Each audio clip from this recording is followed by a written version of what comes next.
Bien, buenos días, jóvenes. Bajé Caballadares, Presente. Benítez Reyes, Presente. Bernal Martínez, Presente. Casillas Valencia, Chávez Stephanie, Covarrubias, Munguía, Espinosa Rincón, Presente. Flores Aispuro, Galarza Rodríguez, Presente. Hernández Rodríguez. Muy bien. Taira, ok. Minjares Delgado, Presente. Murakami, Presente. Rodríguez Romero, Serrano Gámez,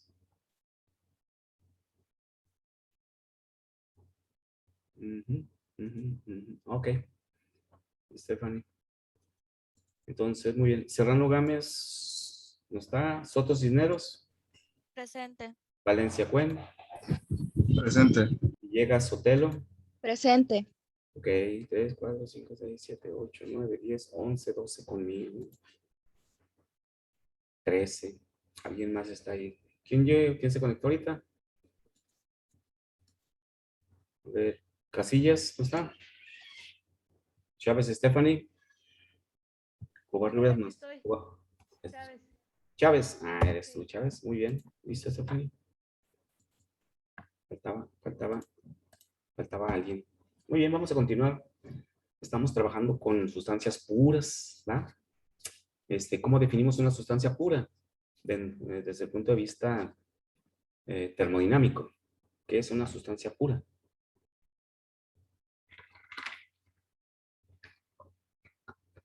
Que mantiene su composición química en los diferentes estados. Ujú, correcto. Sí, a pesar de que cambie de fase, ¿verdad? De que se encuentre en diferentes estados como el agua, siempre mantiene su composición química, no deja de ser lo que es, ¿verdad? Sabemos y vimos que el aire también es una sustancia pura, pero únicamente cuando la trabajamos como estado gaseoso, que es normalmente como la usamos. O sea, nunca nos interesa licuar el aire, a menos que queramos obtener nitrógeno y oxígeno mediante el proceso de licuefacción, ¿verdad? Pero pues, no es un proceso termodinámico en sí para obtener un trabajo, ¿no? Pero entonces el aire también es una sustancia pura. Y otras moléculas gaseosas o líquidos como los refrigerantes, el CO2, el nitrógeno, el oxígeno, el helio, esas moléculas gaseosas diatómicas también se comportan como sustancias puras, porque pues igual el nitrógeno, si lo tengo gaseoso es nitrógeno, si lo tengo líquido sigue siendo nitrógeno, ¿verdad? Entonces cumple con la definición. Y de ahí nos fuimos bueno, voy a pasar a la presentación. ¿Estamos grabando? Sí. Voy a pasar a la presentación para continuar. Estamos con el proceso de cambio de fase detallado para estructurar ¿dónde está? Aquí está. Estructurar un diagrama de cambio de fase, ¿sí? O sea, cómo es que llegamos a graficar una curva que dijimos que tiene partes rectas, pero es una curva termodinámica. No precisamente porque sea una curva, sino porque es la gráfica, ¿no? Y observamos ya habíamos platicado sobre, estábamos en el punto ya aquí donde estábamos cambiando de fase, ¿recuerdan? Dijimos que cuando una sustancia cambia de fase, el cambio de fase que sea, ¿no? Aquí estamos en evaporación, pero también puede ser el proceso inverso, un vapor que se convierte en líquido y va condensándose, es exactamente el mismo proceso, únicamente que en sentido inverso. Y la energía que se requiere para evaporarlo es exactamente la energía que se requiere perder para condensarlo, ¿sí? Lo vamos a ver en este curso, eso no lo vamos a usar mucho. Entonces, ya estábamos en el punto en el cual estábamos evaporando el líquido y dijimos que cuando se calentó el agua hasta 100 grados centígrados, estábamos en este punto.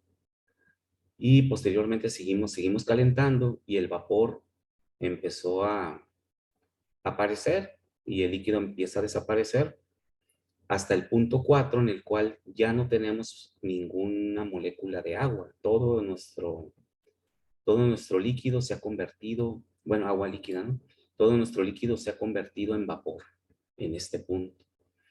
A este punto 2, como ahí tenemos líquido que se va a empezar a convertirse en vapor, se conoce como punto de líquido saturado. Vamos a empezar a emplear esa palabrita saturación y vamos a platicar bien qué representa o qué significa cuando hablamos de que algo está saturado. De hecho, tenemos idea de qué es cuando algo está saturado, ¿no?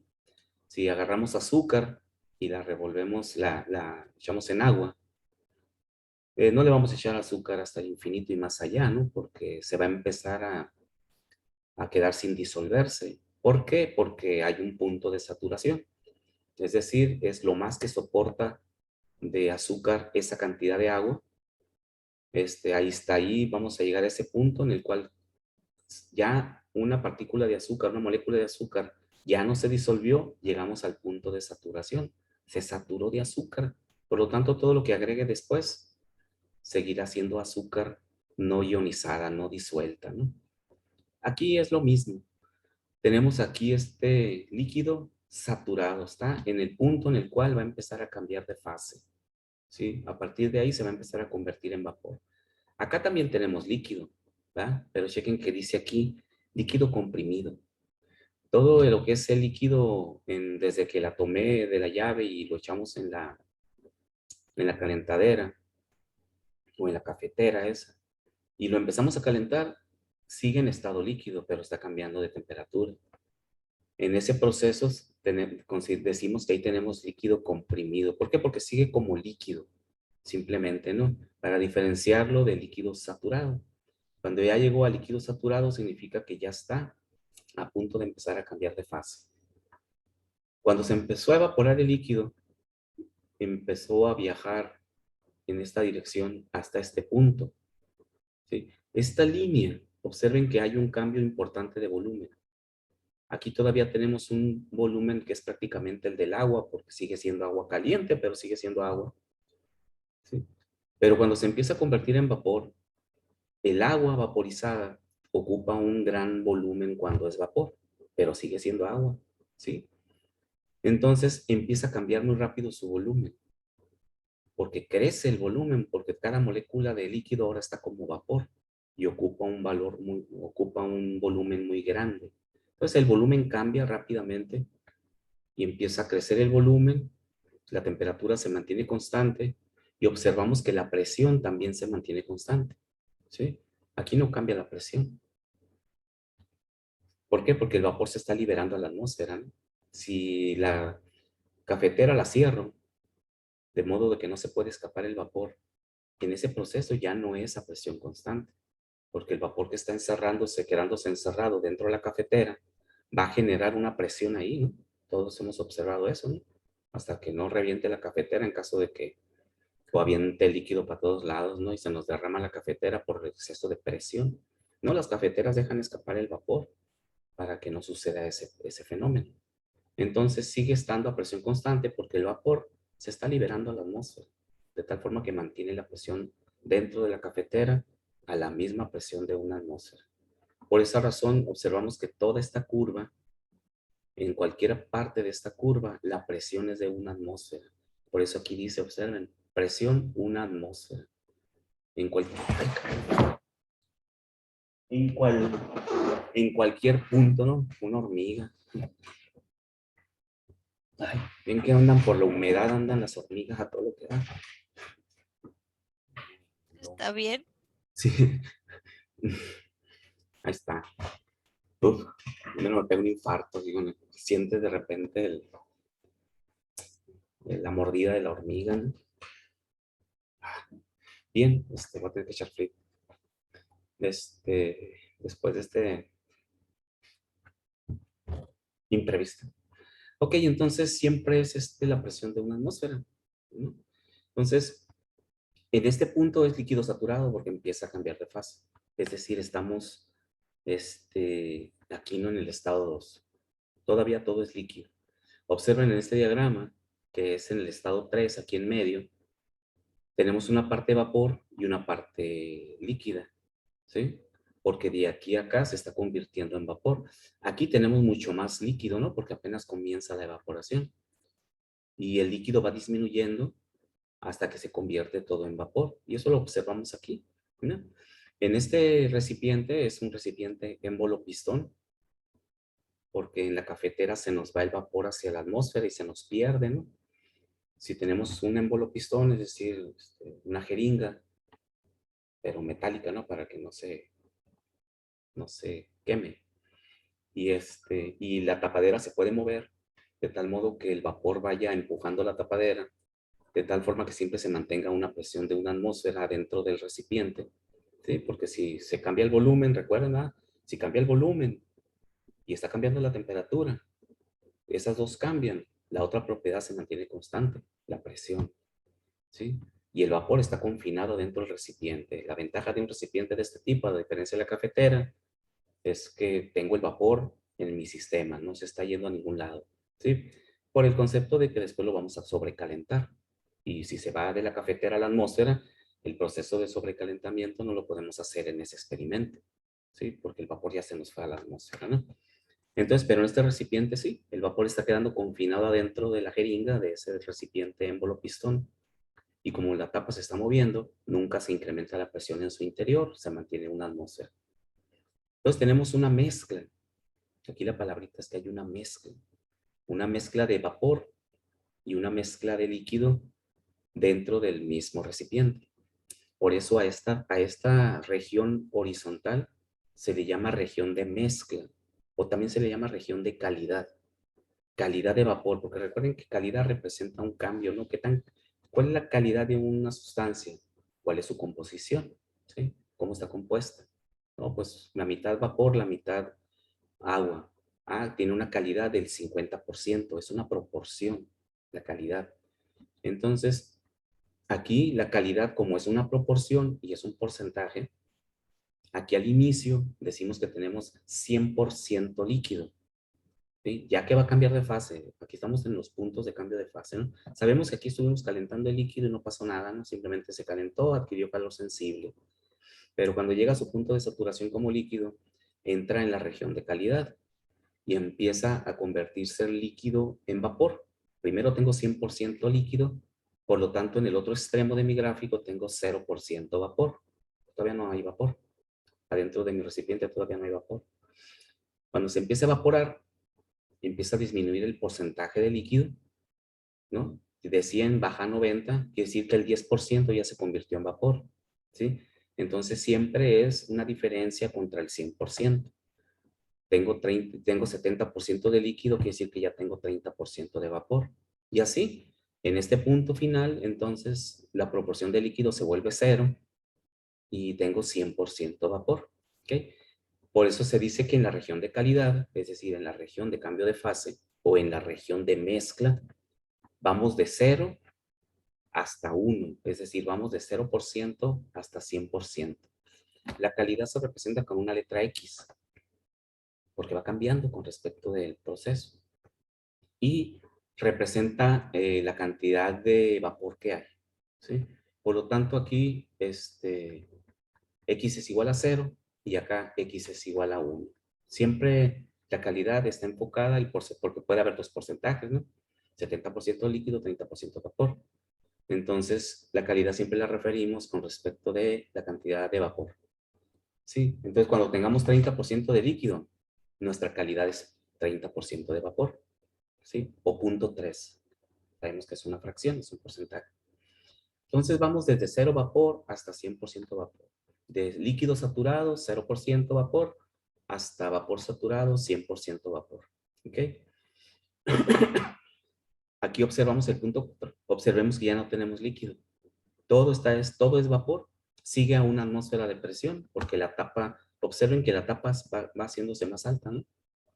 Como se fue desplazando, creció el volumen, lógicamente aquí vemos que el volumen cambió desde este valor hasta este valor máximo como vapor saturado, ¿sí? Todo este volumen representa aquí un valor en el volumen y se le llama, como ese punto es el punto de saturación, también se les denomina de la misma forma.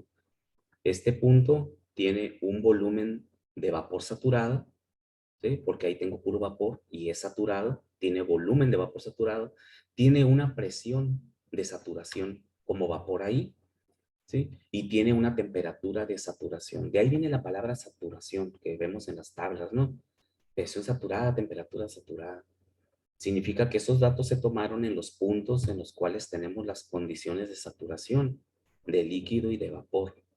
En este punto 2, ¿qué propiedades tengo ahí? Tengo una temperatura de saturación como líquido, tengo un volumen de saturación como líquido y tengo una presión de saturación como líquido también ahí. Claro, coinciden las temperaturas en los dos puntos, porque como no está cambiando la temperatura de saturación es la misma para el líquido que para el vapor y para todo el proceso de cambio de fase.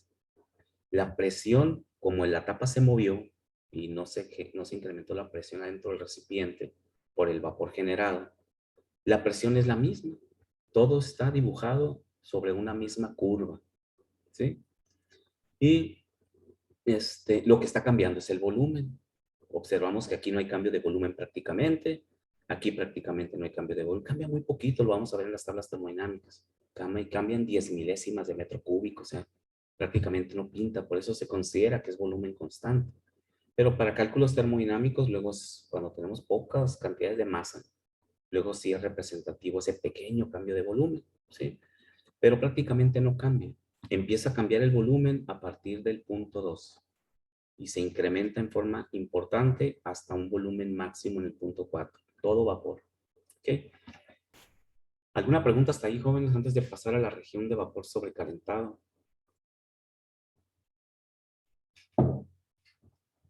¿No? Maestro, Sí. entonces la presión del 4 al 5 se va a mantener igual. Siempre, toda esa presión de una atmósfera. Mientras la tapa se pueda mover, mientras ese globo que hemos platicado que ponemos en el sol se siga expandiendo, la presión siempre va a ser la misma adentro, lo que cambia es el volumen del globo y su temperatura, ¿verdad? Aquí ocurre lo mismo. El vapor se está generando, pero puede mover la tapa, de tal modo que siempre va a ocupar un volumen que se encuentra a la misma presión que la presión atmosférica. ¿Ah? Porque está desplazando la presión atmosférica, quiere decir que tiene la fuerza de la misma presión atmosférica, pero el volumen cambia, ¿sí? Entonces siempre será a la misma presión. Toda esta curva, desde que tomamos el agua de la llave hasta que la calentamos, luego se empezó a evaporar, se convirtió 100% vapor, siempre esa presión constante. Aquí dice, y esta curva es la presión una atmósfera. Cualquier punto sobre esta curva, en cualquier estado termodinámico que quiera yo fijar ahí, todas sus propiedades siempre están a presión constante. ¿Ok? Ok, gracias. Bien, entonces, sí, Entonces mientras el recipiente se expanda, no va a cambiar la presión. no cambia la presión, lo que cambia es el volumen, porque se está expandiendo. Pero recuerden que siempre dos propiedades cambian y una se mantiene constante. En este caso, la presión es constante. No todos los procesos son a presión constante. Para estudio de cambio de fase es importante hacerlo a presión constante para no involucrar otro tipo de procesos, ¿sí? que modifican los valores para el cambio de fase. Si cambia la presión, el cambio de fase se hace a mayor temperatura porque requiere mayor energía porque hay una mayor presión, pero eso lo vamos a ver más para adelante, ¿no? Como ya podemos estar jugando con todas las propiedades, ¿no? Pero en este caso, siempre es a presión constante. Cada una de estas curvas, esta curva nos va a generar una curva de campana de cambio de fases que vamos a ver, ¿no? Entonces ya estamos en el valor aquí de vapor saturado. No se nos fue el vapor. En nuestra cafetera sí se nos va, ¿no? Ya no podemos seguir calentando el vapor porque se nos fue a la atmósfera. Pero en este caso, ya si lo capturé en ese recipiente que puede cambiar su volumen, se movió la tapa hasta que se evaporó. Es decir, que ese volumen que ocupó el gas, ese vapor, es el volumen que ocupa el agua a temperatura fulana y a presión de una atmósfera, ¿sí? Por eso hay tablas termodinámicas. O sea, es un valor constante. Mientras tenga cierta temperatura y cierta presión, siempre ocupará un cierto volumen. Entonces aquí seguimos calentando y llegamos al punto 5. Esta región es la región de líquido comprimido. Esta región es la región de mezcla, o región de calidad, o región de cambio de fase, como gusten, ¿sí? Y de aquí en adelante el vapor se llama vapor sobrecalentado. Como quedó contenido dentro del recipiente y lo seguimos calentando, ya no va a cambiar de fase porque ya es puro vapor, pero va a incrementarse su temperatura y va a incrementarse su volumen. Si checamos, mientras más caliente es un gas, más se alejan las moléculas o tienen más energía y seguirá incrementando su volumen mientras más lo caliente. A mayor volumen, a mayor temperatura, a mayor volumen. Las moléculas se empiezan a empujar con más fuerza las paredes, se mueve la tapa y empieza a incrementar su volumen. Es decir, que ese globo, si yo lo sigo calentando y lo sigo calentando y calentando y calentando, va a llegar un momento en que va a reventar, porque el hule tiene cierto límite de presión. Y como el vapor o el aire que esté adentro no tiene límite para seguirse incrementando su volumen hasta su punto crítico, pero lo vamos a ver más para adelante, todo tiene un límite, ¿no? Pero es muy alto. Pues ese globo va a reventar, ¿sí? Por exceso de presión, porque ya no aguantó el globo, porque lo seguí calentando. Entonces aquí ocurre lo mismo, mientras siga calentando el vapor, sigue incrementando su volumen. Y se mantiene a la misma presión, mientras pueda seguir aumentando su volumen, siempre va a estar a la misma presión de una atmósfera. Entonces ese vapor se llama vapor sobrecalentado, ¿sí? Y es región del vapor sobrecalentado. Ahí nuevamente cambia la temperatura. Chequen que ya dejó de ser horizontal. Empieza a incrementar, como ya no hay cambio de fase, la temperatura empieza a moverse otra vez en el termómetro y empieza a incrementarse la temperatura y sigue incrementándose el volumen y lo que se mantiene constante es la presión, ¿sí? Mientras se pueda mover, mientras pueda cambiar el volumen, pues, ¿eh? Y aquí entonces todo el calor que absorbe el fluido nuevamente se llama calor sensible porque ya está cambiando su temperatura. El calor que absorbe cuando cambia de fase se llama calor latente, ¿sí? Entonces, este proceso, desde agua fría hasta vapor sobrecalentado, tiene dos entradas de calor sensible y tiene una entrada de calor latente, siempre. ¿Okay? Ahora, ¿por qué no cambia la temperatura en esta región? Pues es que la energía que le estamos proporcionando al líquido lo está empleando en otra cosa. ¿En qué emplea la energía? Aquí la energía que entra cuando es puro líquido pues, está absorbiendo por las moléculas de agua, pero no está cambiando de fase, sigue siendo agua. ¿Para qué utiliza esa energía? La está almacenando dentro de él. Sus electrones se están moviendo de sus átomos, se están moviendo con mayor energía y eso se manifiesta como un incremento de temperatura. Mientras la molécula siga absorbiendo energía, lógicamente se pondrá más caliente y ya lo vemos como agua caliente, ¿no? Pero realmente son las moléculas las que se están calentando, ¿no? En total todo el agua. Entonces esa energía la ocupa para calentarse.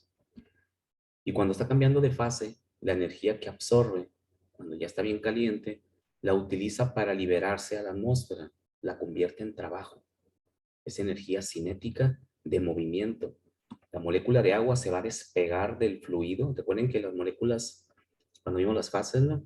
El estado sólido, las moléculas o los átomos están adheridos, están enlazados. En los líquidos, las moléculas están resbalosas entre ellas, están adheridas, pero no están completamente unidas, sino que ruedan. Es como si rodaran unas moléculas sobre de otras, todas pegajosas. Por eso ese aspecto de los líquidos. ¿Ya? Por eso agarramos el agua y se nos escurre, porque las moléculas se separan, pero están pegajosas, ¿no? Pero sí se pueden separar por proceso mecánico. Podemos cortar el agua, pues, pero realmente estamos separando las moléculas. ¿Sí? Entonces, esa fuerza de atracción que tienen los líquidos, para poderse separar una molécula de otra, requiere energía, y esa energía es el calor. Entonces, en lugar de incrementarse, como ya llegó a un punto en el cual ya no puede absorber más energía, lo que va a hacer es volverse gas. Se vuelve tan ligerita por tanta energía que tiene, que se despega de las otras moléculas de agua y se va a la atmósfera como gas, energizado completamente la molécula, con otras condiciones. Entonces, por eso no cambia la temperatura, porque toda la energía la utiliza para evaporarse. ¿Sí? Por eso cuando ya se evaporó la última molécula de agua líquida, ya no hay agua líquida que absorba la energía para convertirse en vapor. Por lo tanto, el vapor que está confinado ahí vuelve a seguir absorbiendo esa energía y empieza a cambiar su temperatura. Ya como vapor, porque ya no puede cambiar de fase, ¿no? Ya no hay otra fase. ¿Sí? Por esa razón, en los cambios de fase de cualquier sustancia, no cambia la temperatura. La energía la ocupa para convertirla en trabajo cinético y poderse convertir en vapor. ¿Okay? Lo mismo ocurre al revés. Podemos ir de vapor sobrecalentado hasta líquido comprimido frío. ¿No? Si ya tengo un vapor, ahora el proceso, primero lo calentamos el vapor, pero el vapor no va a durar caliente hasta el infinito y más allá, porque nosotros lo provocamos. Ese vapor sobrecalentado se va a empezar a enfriar y va a empezar a viajar del punto 5 a empezarse a enfriar. Aquí está perdiendo energía, pierde energía sensible. Primero la absorbió, ahora la va a perder para ir en sentido contrario, de vapor sobrecalentado hasta vapor saturado. Es la misma cantidad de energía que había absorbido, sensible, es la misma cantidad de energía que ahora pierde, también sensible, pero el termómetro va para abajo ahora. Y así, es puro vapor en su punto de saturación, sigue perdiendo energía, ¿sí? Esa energía ahora es la energía latente, pero ahora la está perdiendo, no la está absorbiendo. Por lo tanto, el vapor empieza a convertirse en líquido. Como está cambiando de fase, la temperatura no cambia. Igual y en sentido contrario. Va a llegar a 100 grados centígrados y ahí se va a mantener. ¿Sí? No va a bajar más de 100 grados centígrados, aunque se esté condensando, porque está ocupando la energía, la está perdiendo en forma constante, de tal forma que se está formando el líquido, siempre a la misma temperatura. Lo mismo. Y luego llega como líquido saturado y se empieza a seguir enfriando el agua caliente hasta que llega nuevamente a la temperatura que tenía cuando la tomamos de la llave. Y la energía es la misma. Aquí calor sensible perdido ahora. Entonces, por eso en los procesos que estudiamos siempre vamos o hacia calentamiento o vamos hacia enfriamiento, pero es igual. Muy bien, ¿alguna pregunta sobre de esto? Este es importante memorizarlo muy bien, razonarlo muy bien, porque es la parte, es el punto de partida para entender los demás procesos, ¿no? Bien, vamos a... Finalmente, déjenme ver qué dice aquí. Bueno, calor caliente, ya lo platicamos mucho esto, ¿no? Que también aquí está el calor, ¿no? De hecho, se requiere. Esta no es la única, esta es una gráfica para este proceso a presión constante. Pero puedo tener muchas curvas simétricas iguales que esta, si cambio la presión. En este tipo de curvas, la temperatura va de aquí hacia arriba, ¿no? La escala de temperatura. El volumen va de 0 hasta un volumen máximo. Y la presión pues también debe de ir de un mínimo a un máximo, lógicamente. No, nunca existe así como hay muchas temperaturas, muchos volúmenes, aquí adentro hay muchas presiones. Quiere decir que si en lugar de que este estado hago este proceso idéntico, pero lo hago a una presión de 2 atmósferas, significa que voy a generar una curva idéntica que esta, idéntica en cuanto a su estructura, pero van a cambiar sus datos de temperatura y van a cambiar sus datos de volumen. ¿Sí? Una gráfica a mayor presión siempre va hacia arriba. Significa que aquí puede haber otra gráfica simétrica igual que esta, y le voy a poner presión 2 atmósferas. ¿Sí? Voy a poner el pizarrón para ejemplificar eso, porque necesitamos llegar a la curva o la gráfica de campana que nos va a ayudar a resolver los problemas de termodinámica en la unidad de competencia 2. Entonces voy a poner el pizarrón, ¿no?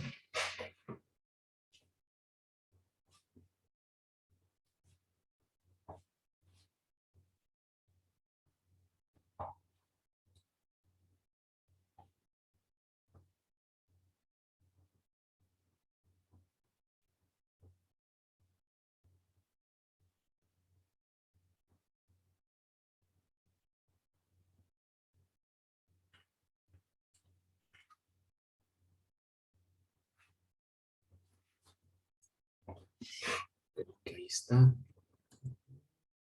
Voy a sacar. Y voy a dejar de presentar esto.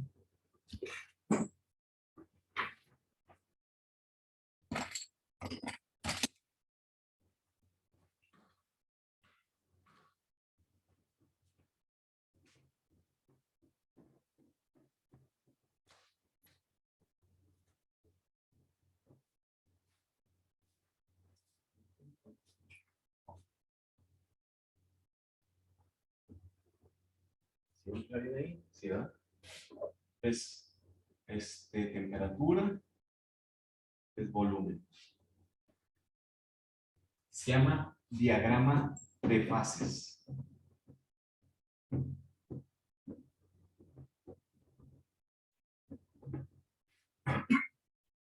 Entonces ya vimos que podemos graficar a la presión de una atmósfera. Voy a poner mis datos aquí. A la presión de una atmósfera voy a graficar una curva ahí, que es la misma que acabamos de graficar. Voy a poner en azul. Bueno, no se ve casi en azul. Lo voy a poner en rojo. Bueno, sí, en rojo.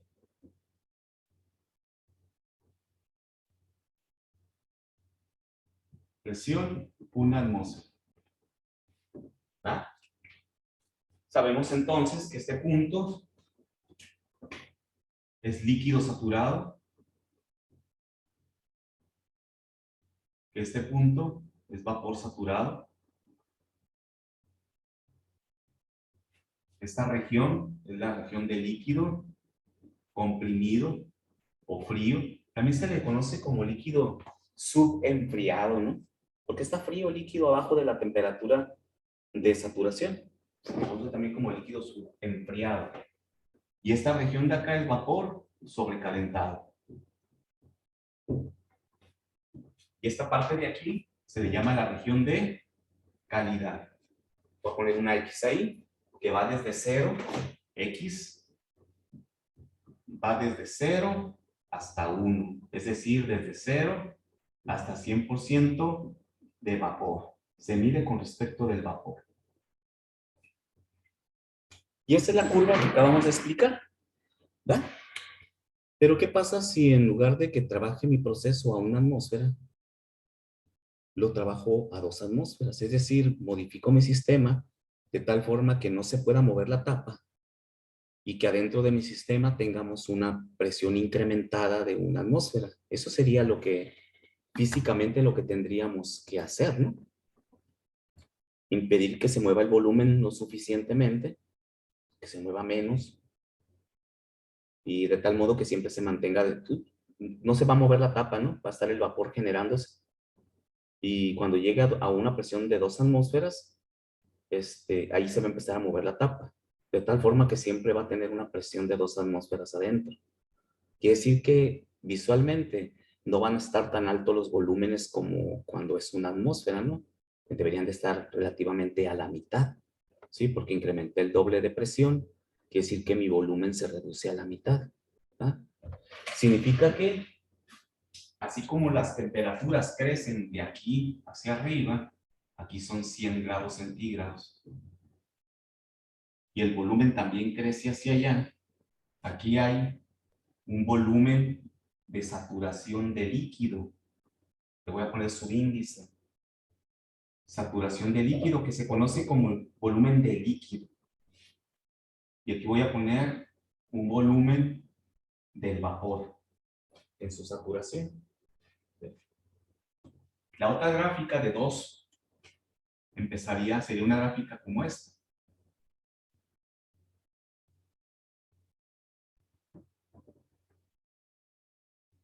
Presión, 2 atmósferas.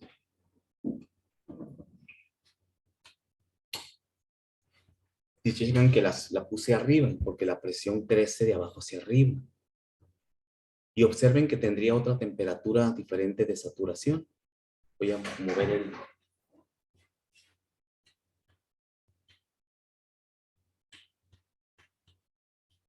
Aquí tendría una temperatura. Voy a inventar un número, no tendría que ir a una tabla para ver el exacto, pero supongamos que ahí sean 160 grados centígrados. Es mayor que 100, pero esta es la temperatura de saturación también. Aquí tendríamos líquido saturado, vapor saturado. Las mismas características, región de calidad, vapor sobrecalentado y la región de líquido comprimido. Sabemos bien que si tengo una mayor presión sobre un fluido, va a requerir más energía para poder vencer esa mayor presión. Recuerden que lo dijimos que la saturación, la evaporación, no es otra cosa más que el líquido venza la presión que lo mantiene donde está, ¿no? Por eso decíamos que el agua a una presión de una atmósfera, los océanos están ahí, porque la presión atmosférica está presionando al agua. La mantiene ahí como líquido. Si se perdiera la atmósfera, el agua se evaporaría inmediatamente, porque ya no hay una fuerza que la esté conteniendo. En un recipiente ocurre lo mismo. Si tengo un recipiente, ahora voy a ver mi cafetera, ¿no? Tengo mi recipiente y le pongo una tapa. Y aquí adentro hay una presión de 2 atmósferas. Y aquí está el líquido.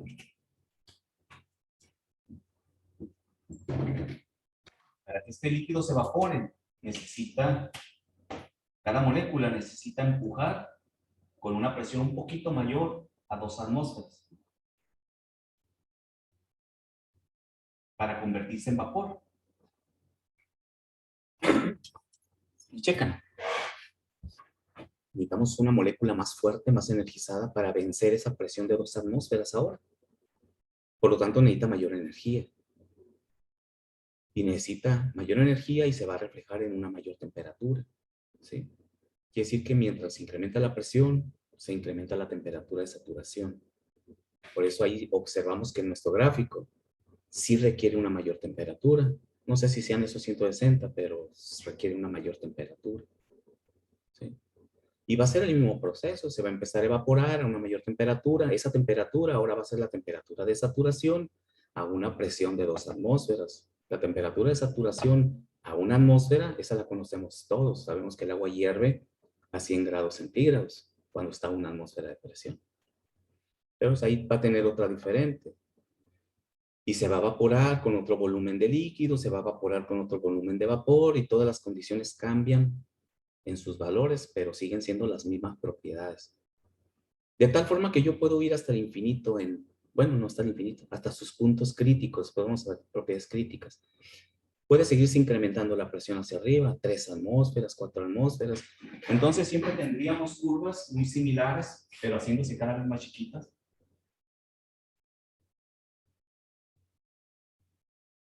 Así.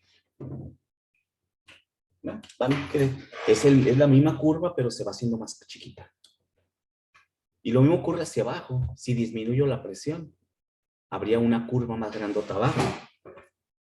Presión de media atmósfera. Aquí tendríamos una así. Presión, 0.5 atmósferas. Igual con sus puntos de saturación, todas. ¿Sí?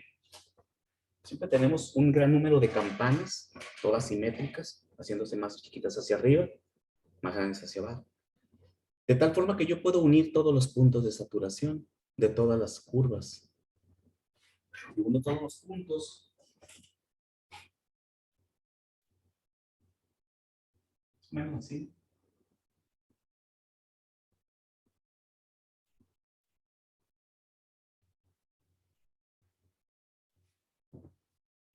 Observamos que se forma una campana.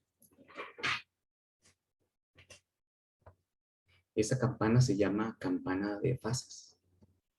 Todos los líquidos tienen una campana de fases. Yo la hice muy simétrica, ¿no? Pero cada líquido tiene... La del agua tiende a ser así.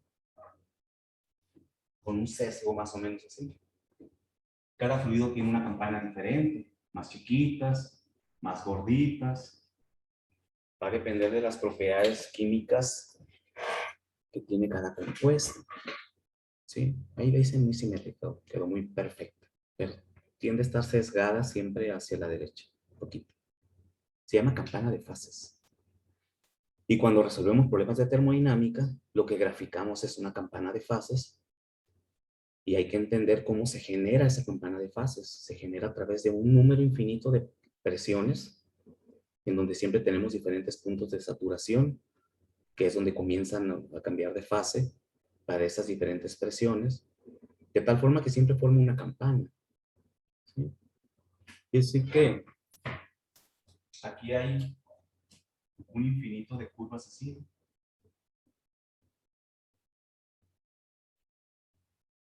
Hay muchísimas, todas a diferente presión, diferentes presiones, diferentes estados termodinámicos de saturación, de tal forma que realmente esa superficie de la campana está llena, ¿no?, de una línea sobre de otra juntitas. Es diferencial, pues. Siempre hay un número infinito de temperaturas ahí, continuas, como las temperaturas son valores continuos, va de 100, 101, 102, 103, incluso decimales, 100, 100.25, 100.20. Por eso se dice que hay un número infinito de temperaturas ahí, porque siempre las puedo hacer muy chiquitas. Claro, nosotros siempre estudiamos algunas de ellas nada más, ¿no? Entonces, no sé si tengan alguna pregunta de eso. Profe, ¿Ande? la temperatura que puso con la presión de 2 atmósferas, ¿son 100 o 160 grados? Déjame, voy a... Ah, no tengo mi... Debe de ser mayor. Claro, ese es un dato que yo inventé para ahorrarme el irme a la tabla. Voy a entrar a la tabla para ver la temperatura de saturación a 2 atmósferas. Lo tengo en el celular en una aplicación, pero estoy ocupando el celular pero tenemos tablas termodinámicas de agua, que vamos a analizarlas adelante, ¿va?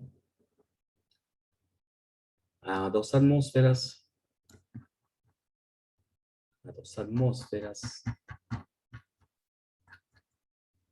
o sea, 206 kilopascales, ¿va?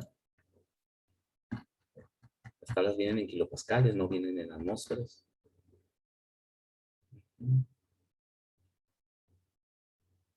Son 122 grados centígrados.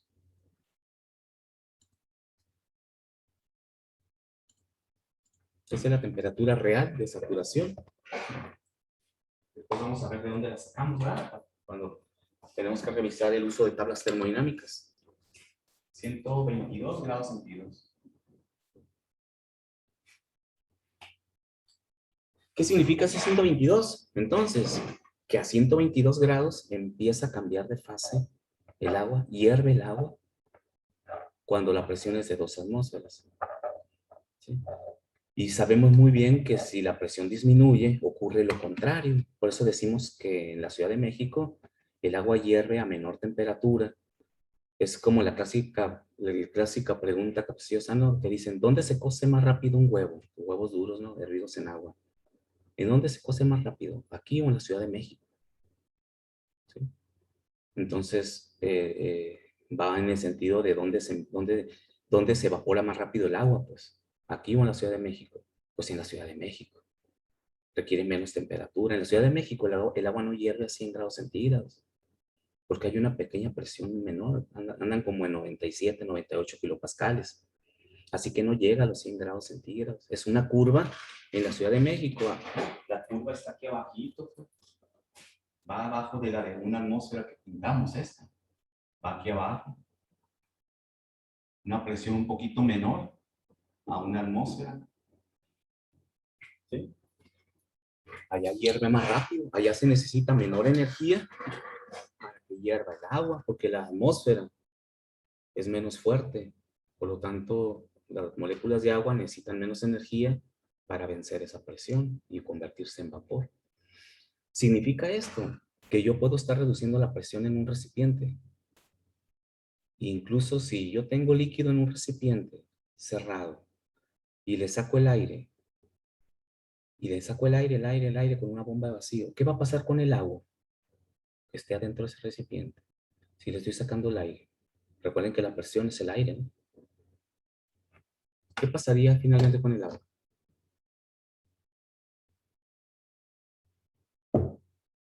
Supongamos que ese experimento lo estoy haciendo como ahorita, ¿no? A 30 grados centígrados. La temperatura ambiente, pues. No hace mucho calor, ahorita está como a 30, 30 y tanto. ¿Qué pasaría con el agua si le saco el aire?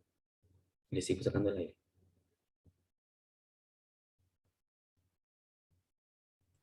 Con el agua en un recipiente. ¿Sí? Pongo agua en un recipiente cerrado, transparente para que se pueda ver, resistente al recipiente. Le conecto una bomba de vacío y le empiezo a sacar el aire. Y pongo un termómetro La ahí. temperatura. Mande. Baja la temperatura. No, la temperatura no va a cambiar. La temperatura, no le estoy proporcionando calor ni le estoy quitando calor. No lo estoy enfriando. Le estoy sacando el aire nada más. ¿No cambia la presión? Le estoy sacando el aire, cambia la presión. ¿Hacia arriba o hacia abajo? ¿Se disminuye o se aumenta la presión? Adentro del tanque. ¿Aumenta que no? ¿Qué es la presión? Volviendo al punto. Ya trabajamos con presión. Baja la presión. Baja. Baja la presión, ¿va? La presión es la masa, ¿no? Si estoy sacando el aire del recipiente, pues tiene que bajar la presión adentro del recipiente. Hasta una presión de vacío, ¿no? Si le saco todo el aire. Pero ¿qué va a pasar con el líquido si le estoy sacando el aire?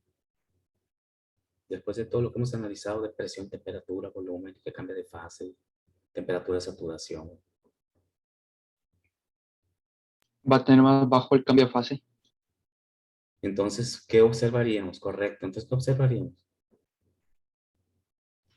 Que el punto de saturación llegaría primero. Empezaría a hervir, ¿verdad? Empezaría a hervir. La veríamos que hierve como si estuviéramos a 100 grados centígrados, pero estamos a 30. Pero el agua, como el agua para que se evapore no está en función de la temperatura, está en función de la presión. Si le saco el aire adentro del recipiente, esa agua deja de estar siendo oprimida por la atmósfera. Y por lo tanto, las moléculas, que lo único que las mantiene a los líquidos es la presión ahí donde están, pues se van a convertir en vapor. Entonces vamos a ver que a 30 grados centígrados el agua empieza a hervir y se convierte en vapor porque le saqué la presión atmosférica. ¿Sí? Así que el hecho de que el agua hierva a 100 grados centígrados no es más que consecuencia de que está a una atmósfera de presión. Si cambia la presión hacia arriba, requiere más energía, requiere mayor temperatura. Va a pasar los 100 grados centígrados y no vamos a ver que hierva. ¿Por qué no hierve si ya está a 100 grados centígrados? Porque hay una presión adentro más grande. Cuando tenga la energía suficiente para vencer esa presión, va a empezar a hervir. En este caso son 122 grados centígrados. Pues al revés ocurre lo mismo. Si saco la presión, requiere menor energía para hervir. Incluso les puedo sacar la presión hasta el punto de alcanzar la presión de saturación a la temperatura a la que se encuentra, 30 grados centígrados, y va a empezar a hervir. ¿Sí? Así que el agua hierve a cualquier temperatura. Depende de a qué presión se encuentra. De acuerdo a este gráfico que tenemos ahí. ¿Va? Arriba de una atmósfera, abajo de una atmósfera. Siempre existe una temperatura. Recuerden que las temperaturas que nos dicen los cambios de fase, nos indican los cambios de fase, se llaman temperaturas de saturación. La presión que tiene cuando cambia de fase se llama presión de saturación. Y el volumen también, volumen de saturación. Así que cuando digamos, ¿cuál es la temperatura de saturación del agua? Es como si estuviéramos diciendo, ¿a qué temperatura hierve el agua? Y tendríamos que preguntar, ¿a qué presión quieres que hierva? No, pues a una atmósfera. Ah, la temperatura de saturación son 100 grados centígrados. Ah, no, está a 2 atmósferas el agua. Ah, su temperatura de saturación empieza a hervir a 122 grados centígrados. Ah, no, le hice vacío al recipiente y saqué el aire y quedó a 0.3 atmósferas. Ah, su temperatura de saturación son 35 grados centígrados. Hierve a 35, hierve a 100, hierve a 122. Depende de la presión. Y las vamos a manejar como propiedades de saturación. ¿Okay? Muy bien, vamos a dejarlo ahí. Continuamos la próxima semana. ¿Sí? Estudien, lean, chequen su libro de termodinámica. Este tema viene bien platicadito en el libro de termodinámica. Léanlo para que si tienen algunas dudas, yo entiendo que luego es complicado entender el comportamiento de las sustancias, pero hay que leer para que se nos clarifique un poquito más. De hecho, tenía preparados unos videos ahí de este tema, pero los vemos entrando a la próxima clase para reforzar esto, ¿no? Ya con dibujitos y todo el rollo. Muy bien, jóvenes, entonces nos vemos la próxima semana. Bye, profe. Profe, Bonito fin.